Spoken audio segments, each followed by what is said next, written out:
Assalamualaikum warahmatullahi wabarakatuh. Yang terhormat kepada Ibu Ernani SPD MPD selaku dosen pengampu mata kuliah teori apresiasi prosa dan fiksi, dan tak lupa teman-temanku sekalian yang saya banggakan. Pertama-tama marilah kita ucapkan puji dan syukur atas berkat rahmat yang Allah yang Maha Kuasa, dan karunia-Nya lah kita dapat salawat serta salam tak lupa kita curahkan pada Nabi Agung kita, Nabi besar kita, Nabi Muhammadin Sallallahu Alaihi Wasallam. Semoga kita mendapat syafaat dan ridhonya hingga akhir zaman. Di sini izinkan saya untuk memaparkan hasil analisis novel yang berjudul Ayat-Ayat Cinta karya Habibur Rahman El-Zizarizi. Di sini yaitu adapun pembahasan yang saya bahas, yang pertama itu ada latar belakang. Karya sastra merupakan hasil ide kreatif seseorang sebagai penganggapan ide-ide pengarang. Nah, dalam sebuah novel ya itu ada unsur yang paling menarik adalah komplit. Nah, dalam pemilihan judul novel yang akan saya analisis yaitu berdasarkan kajian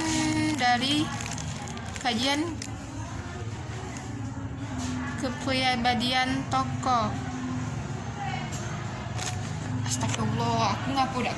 Mohon maaf. Baik, kajian yang saya pilih yaitu kajian kepribadian tokoh yaitu dengan Sigmund Freud. Itu alasan saya memilih novel ini karena kisah inspiratif dari seorang pelajar dari Indonesia yang mengejar cita-citanya di Al-Azhar, Kairo, Mesir dengan menggunakan kajian psikologi sastra Sigmund Freud. Yaitu ada lampiran sinopsis yaitu yang berisi tentang novel Ayat-Ayat Cinta. Dalam novel Ayat-Ayat Cinta menceritakan sosok seorang pemuda yang melanjutkan S2-nya di Al-Azhar, Kairo, Mesir, yang berasal dari Indonesia. Mahasiswa itu yang bernama Fahri bin Abdul Siddiqi. Fahri telah berada di Mesir selama 7 tahun.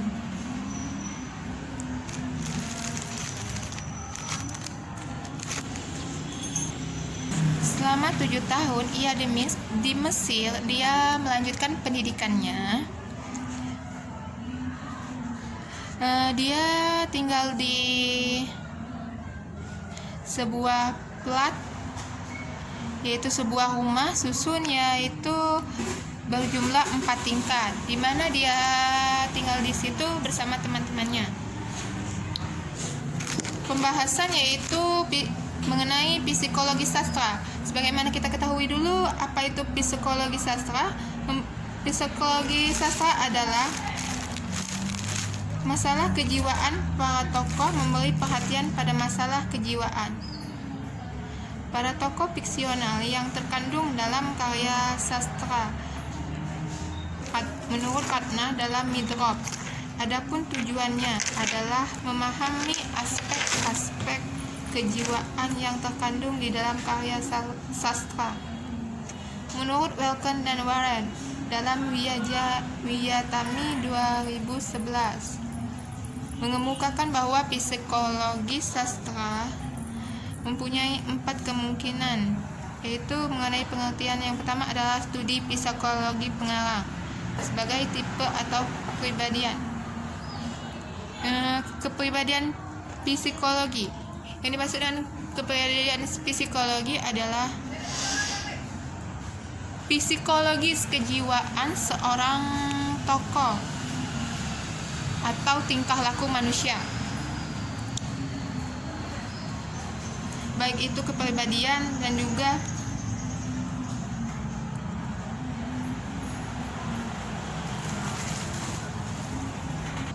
struktur kepribadian itu terbagi menjadi 3 macam, yaitu struktur kepribadian ID. Menurut Freud dalam Midrash 2011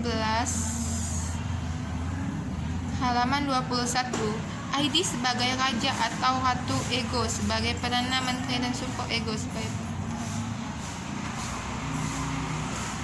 antara dua, diantaranya kekuatan yang bertangan dan dijaga, serta patuh pada prinsip realitas dengan mencoba memenuhi kesenangan individual yang dibatasi oleh realitas.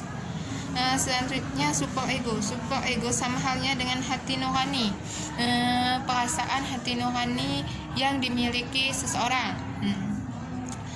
Selanjutnya hasil dan pembahasan. Berdasarkan hasil analisis yang dilakukan sesuai dengan tujuan penelitian, yaitu mendeskripsikan kepribadian tokoh utama dalam novel Ayat-Ayat Cinta karya Habibur Rahman El-Shirazi. Alasan saya memilih novel ini karena kisah inspiratif seorang pelajar dan Indonesia dari Al-Azhar.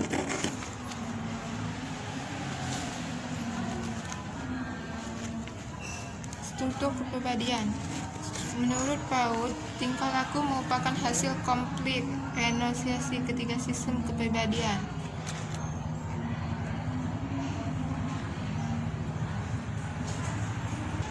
Hasil analisis yang pertama yaitu data yang pertama.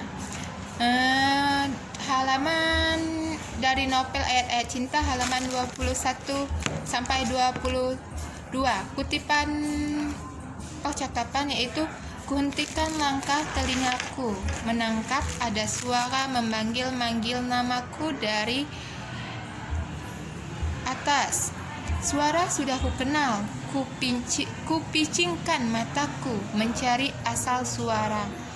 Di tingkat 4, tepat di atas kamarku, seorang gadis Mesir berwajah bersih membuka jendela kamarnya sambil tersenyum. Matanya yang bening menatapku penuh bina." Ayat-Ayat Cinta halaman 21 sampai 22. Hasil analisis dari data pertama menunjukkan struktur kepribadian tokoh seorang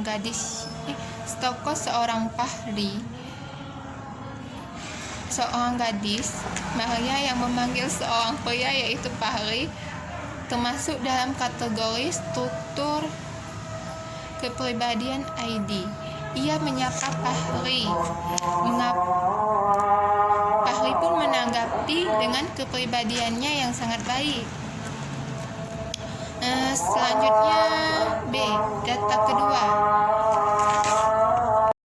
Selanjutnya yaitu hasil data yang kedua.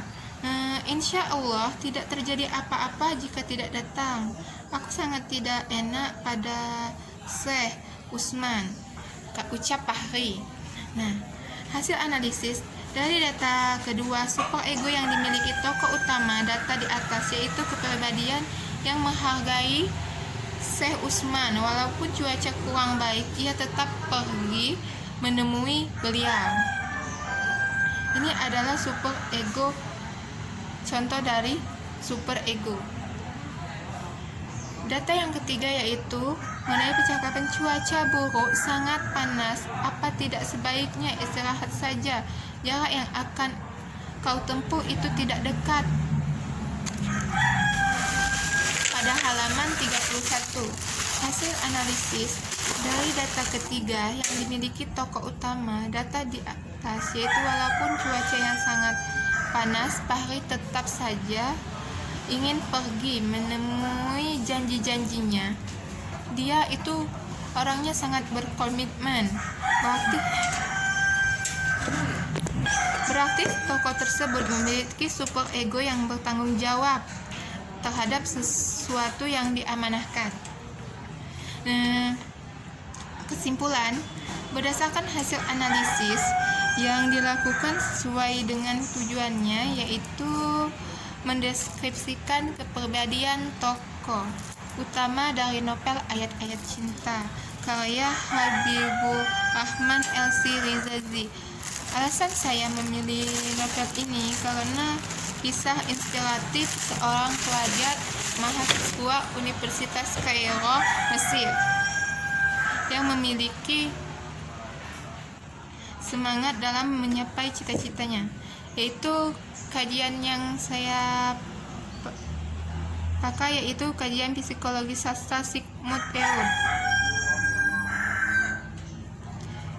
Hasil yang saya peroleh yaitu dari hasil analisis data ID pada data pertama, yaitu ia menyapa Pari menanggapi dengan super ID, dan juga selanjutnya ego super ego. Hal ini disebabkan oleh sifat kereligiusan seorang Pari sehingga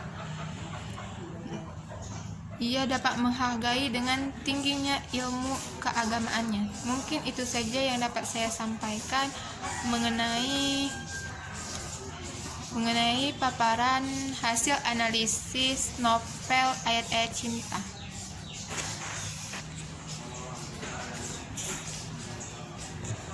Itulah pemaparan dari saya. Apabila ada kata-kata yang kurang berkenan kepada Allah, saya mohon maaf. Kepada Allah saya mohon ampun. Assalamualaikum warahmatullahi wabarakatuh.